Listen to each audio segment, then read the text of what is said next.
Okay, so that is a tour of our annotation tools. The desktop annotation marker wheel, as you saw, looks almost exactly the same, has the exact same tools, except there's an additional snapshot button.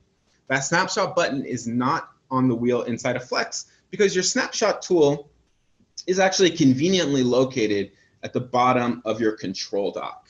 And that's a good segue as we transition here to talking about the tools on your control dock. If I take a snapshot, it will take a picture of whatever annotations and images I have on my display view, and will give me a nice little preview at the bottom of the screen there.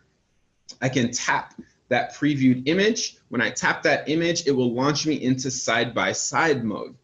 Side-by-side mode is a great way to compare images side by side with a live feed. So I actually have my live feed to the right of the screen, and I have that static image that I just snapped to the left.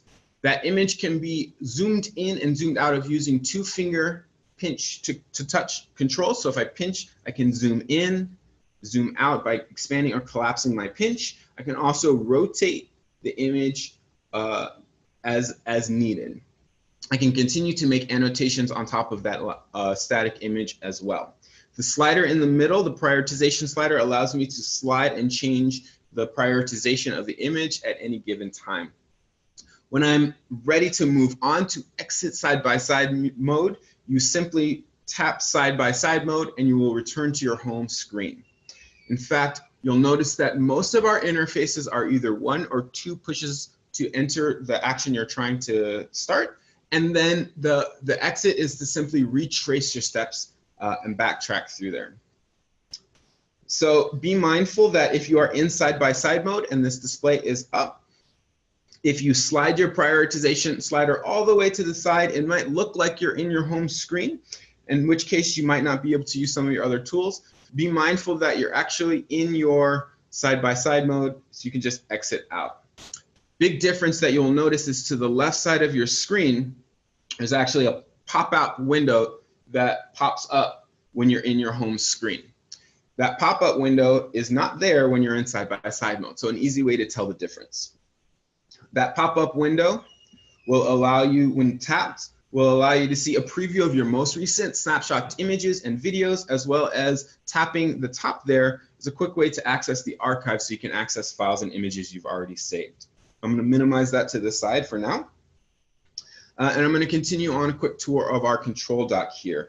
Next to the side-by-side mode is the multi-split. Functions very similar. It's like side-by-side mode on steroids. It allows me to multiply even more or have out even more documents for comparison. I can select how many rows or columns. I'll do a simple 2x2. And as soon as I select start, it will launch into that multi-split view.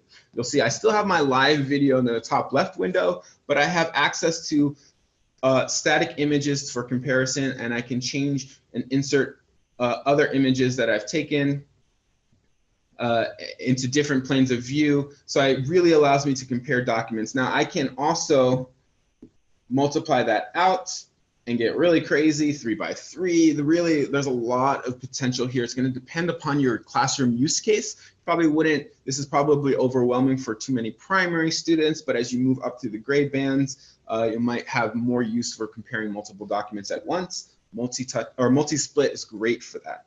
To exit out of multi-split, simply tap multi-split again and select stop.